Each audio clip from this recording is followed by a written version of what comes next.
As we move into February 2026, the United States stock market has just completed something it has accomplished only one other time since 1871, and the historical record is unambiguous about what followed. The Shiller cyclically adjusted price-to-earnings ratio has climbed to 40.58, a level reached only once before during the height of the dot-com mania in 1999 and 2000. At the same time, margin debt has hit a record $1.2 trillion. Manufacturing activity has contracted for 3 consecutive months, and $930 billion in commercial real estate loans are coming due this year alone. I'm not a financial advisor. This isn't financial advice. This is an educational analysis based on publicly available information and historical precedent. These are not warning signs. These are structural markers of a system that has mathematically earned the outcomes now beginning to unfold. The scale of what's happening demands full clarity. After 3 consecutive years where the S&P 500 gained more than 78%, valuations have entered territory that has appeared only twice in over 150 years of data. The current Shiller PE ratio of approximately 41 sits just below the peak of 44 reached in March 2000, days before the Nasdaq lost 78% of its value over the following 30 months. Every other reading in the ratio's 155-year history sits below 35. The median value since 1871 is 17.3. We are not slightly elevated. We are more than double the historical norm. Meanwhile, investor leverage through margin accounts now exceeds $1.2 trillion as of December 2025, surpassing all previous records. The ISM Manufacturing Index fell to 47.9 in December, marking the 3rd consecutive month of contraction. These data points are not predictions. They are measurements of current conditions, and those conditions map precisely onto historical episodes that preceded major wealth destruction. Understanding why systems reach this point requires looking at the pattern that repeats across every major market collapse. In each case, the structure is identical. Asset prices rise faster than underlying economic growth, valuations detach from fundamentals, leverage amplifies the gains, and participants extrapolate recent returns into an indefinite future. In 1929, stock prices had tripled in less than 5 years, while investors borrowed heavily on 10% margin to amplify returns. When the Dow Jones peaked in September of that year, it traded at a price-to-earnings ratio near 30, well above historical norms. The crash that followed erased 89% of the market's value by 1932. In 2000, the Nasdaq Composite reached a valuation extreme during the dot-com bubble, with the Shiller PE hitting its all-time high of 44. The technology-heavy index subsequently collapsed 78%. In 2007, housing prices had detached from income growth. Leverage through subprime mortgages had reached systemic proportions, and major financial institutions operated with leverage ratios exceeding 30-1. The S&P 500 fell 57% from peak to trough. Each time the triggering event varied, but the structure was constant: excessive valuation, elevated leverage, and a system designed to amplify downside moves. Now map those patterns onto the present moment.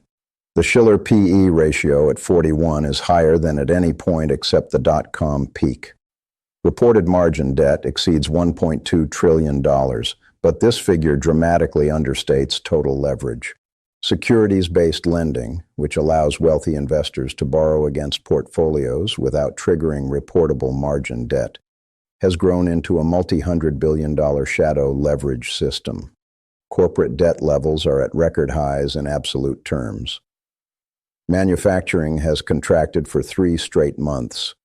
The yield curve, after its longest inversion in modern history lasting 16 months from July 2022 to November 2023, has now steepened sharply, a pattern that has preceded every recession since the 1970s.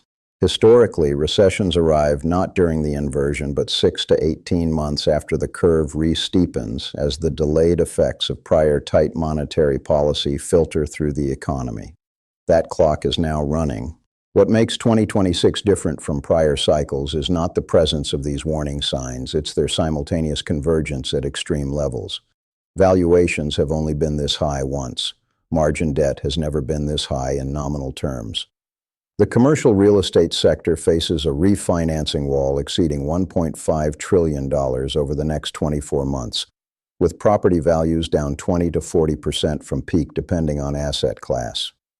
Regional banks are sitting on $337 billion in unrealized losses on bond portfolios purchased when rates were near zero. The Federal Reserve has paused at 3.5 to 3.75%, but shows limited appetite for aggressive cuts. Market participants are pricing in only 2 rate cuts for all of 2026. That means the cost of leverage remains elevated, corporate borrowers face higher refinancing costs, and financial conditions remain tight. None of these factors alone would guarantee a recession. Together, they create a structure where small shocks propagate into system-wide stress. Most people miss this because they focus on stock prices and assume that as long as markets keep rising, the system is healthy. This is the central illusion. Markets rise during the late stages of a cycle not because conditions are improving, but because leverage and momentum attract the last wave of capital. The dot-com bubble didn't peak when internet companies became profitable. It peaked when even non-technology companies added .com to their names to boost stock prices. Today, equity markets reach new highs in January 2026, even as manufacturing contracted, job growth weakened, and commercial real estate stress intensified. The disconnect between asset prices and underlying economic conditions is not a sign of resilience. It's a sign of late-cycle excess driven by momentum, leverage, and the belief that central banks will intervene to prevent losses. When participants assume they can exit before trouble arrives, they ignore risk, add leverage, and bid prices higher. The system becomes crowded with capital that believes it has liquidity, but liquidity is an illusion in a declining market. Everyone has a plan to sell until everyone tries to sell at once. This cycle is accelerating faster than previous ones because the structure of modern markets amplifies moves in both directions. High-frequency trading algorithms execute millions of trades per second based on momentum signals. Passive index funds now represent the majority of equity market flows, meaning capital moves into and out of entire indices without regard to individual company fundamentals. Zero-day to expiration options now account for more than 40% of total options volume, creating massive intraday gamma hedging flows that exaggerate price moves. Margin calls are executed algorithmically within seconds. There is no human discretion, no negotiation, no grace period. This creates reflexive selling. Initial declines trigger margin calls. Forced sales push prices lower, triggering more margin calls. In late January 2026, volatility spiked as markets digested mixed earnings.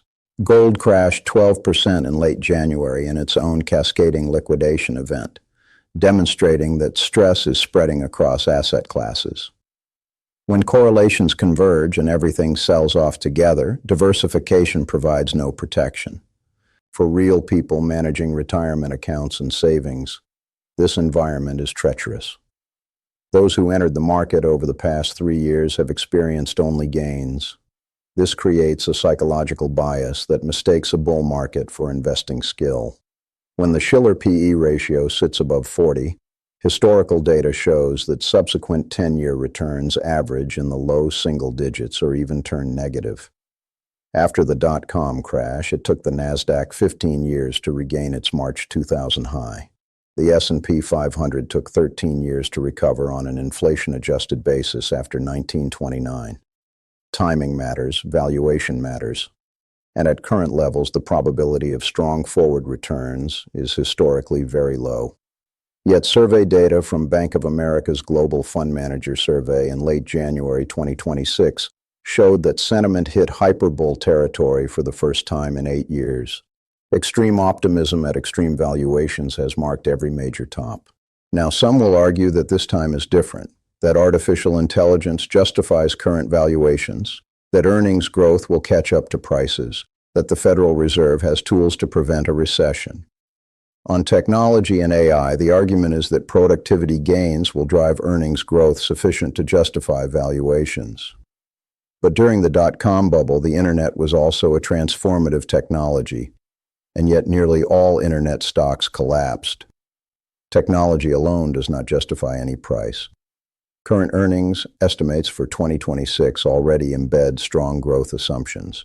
If economic growth disappoints, if margins compress, if the costs of AI investment exceed near-term returns, earnings expectations will be revised lower.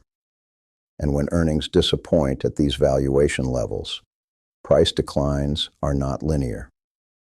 On the Federal Reserve, the assumption is that policymakers will cut rates aggressively at the first sign of trouble. But after hiking rates to fight inflation, the central bank is unlikely to reverse course aggressively unless clear evidence of recession emerges. Inflation remains above the Fed's 2% target. Moreover, monetary policy operates with long and variable lags. Even if the Fed cuts rates in response to weakening data, those cuts take 6 to 12 months to filter through to the real economy. The commercial real estate crisis represents a slow-motion disaster that has received insufficient attention. Approximately $930 billion in commercial real estate loans are maturing in 2026, more than triple the amount that matured in late 2025. Many of these loans were originated during the low-rate environment when property values were at peak.